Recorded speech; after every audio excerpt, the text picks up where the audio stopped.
Good evening, I'm Tom Yamas in for David, and it's great to have you with us on this Memorial Day. We begin tonight with several states of emergency as dangerous rainmakers threaten millions up and down the East Coast. A devastating flash flood washing out Ellicott City, Maryland. A wall of water turning the downtown into a raging river. Cars and debris thrown like toys. Some residents taken by surprise. And tonight, as waters recede, an urgent search for a Maryland National Guardsman last seen swept away while trying to help others inside a restaurant.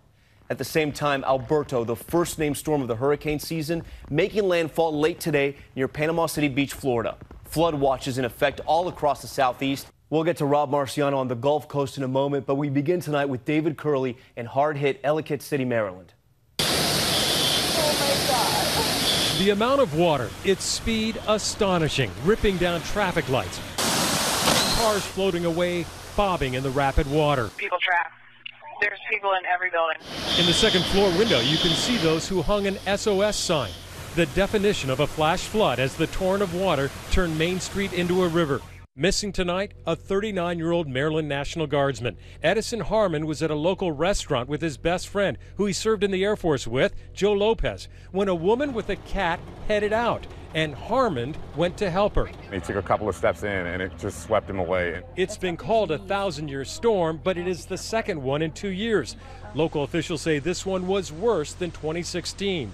300 people had to be rescued, a couple dozen from high-danger situations.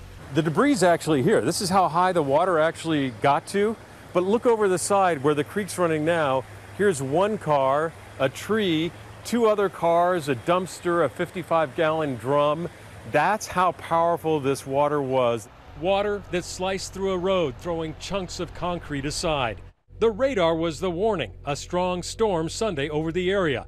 The flash flood warning went up at 4:26. It went to a flood emergency 14 minutes later. Shortly after, the town was inundated, more than 8 inches of rain falling in 3 hours.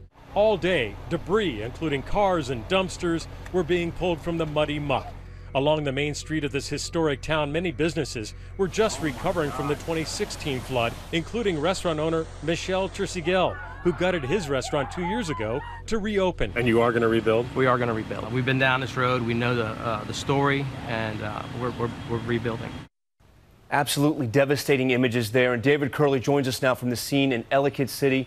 David, you mentioned that guardsman Edison Harmon that is now missing. What's the latest on that search? The rescue efforts are still underway, according to fire officials. In fact, cadaver dogs were working downstream today looking for any sign, still holding out some hope from his best friend that he may be found alive, Tom. David Curley on the scene tonight for us. Hi, everyone. George Stephanopoulos here. Thanks for checking out the ABC News YouTube channel. If you'd like to get more videos, show highlights, and watch live event coverage, click on the right over here to subscribe to our channel. And don't forget to download the ABC News app for breaking news alerts. Thanks for watching.